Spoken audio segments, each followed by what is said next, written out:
नाशिकमधून एक महत्त्वाची बातमी आपल्या समोर येते आहे। पंचवटीत वृद्ध महिलेची धारदार शस्त्राने हत्या।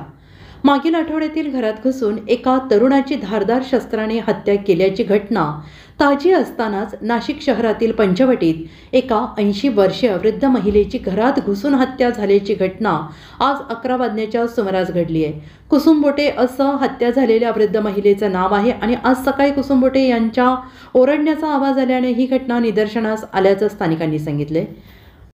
सांगते ते कधीपासून राहत होते तुमचे? 3-3.5 वर्षापासून 3-3.5 वर्षापासून राहत होते। दोघी मायलेकीच राहायच्या। आजींची थोडं आता नरम गरम तब्येत होती, त्याच्यामुळे त्या काही आरतीला वगैरे जात नव्हत्या। त्यांची मुलगी पोळ्या लाटायला जायची, त्यांची बहीण ठाण्याला आहे, ती मधून यायची यांचं भाडं वगैरे द्यायला। आणि आजी त्या मायलेकी असल्यामुळे मुलगी पोळ्या लाटायला जायची 2 एक ठिकाणी। मग आज काय घटना झाली, कधी झाली घटना? सकाळी कचरा टाकायला गेल्या होत्या त्या, कचरा टाकून आल्या, थोडा वेळ खाली बसल्या, त्यांना थोडा दम लागला असेल। वरती गेल्या मग काही माहीत नाही वरती नक्की काय घडलं। आम्हाला 11:15 त्यांची मुलगी मंदिरातनं वरती गेली, तेव्हा त्यांनी बघितलं, त्या ओरडल्या, मग मी त्यांच्या मागे पळत गेली।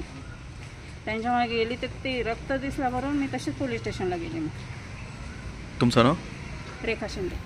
म्हसरूळ पोलिसांनी या घटनेची माहिती मिळतात त्यांनी घटनास्थळी धाव घेऊन पंचनामा केलाय। घटनेचा पुढील तपास म्हसरूळ पोलीस करत आहेत। मात्र नाशिकमध्ये गेल्या आठवड्यातील ही दुसरी घटना आहे आणि त्यातच हिट अँड रनच्या घटनांमध्ये देखील वाढ होत असल्याने गुन्हेगारी दिवसेंदिवस डोके वर काढत असल्याचं दिसून येते आणि या घटनेनं पंचवटी परिसरातून हळहळ व्यक्त केली जात आहे। आपला महाराष्ट्र ब्युरो।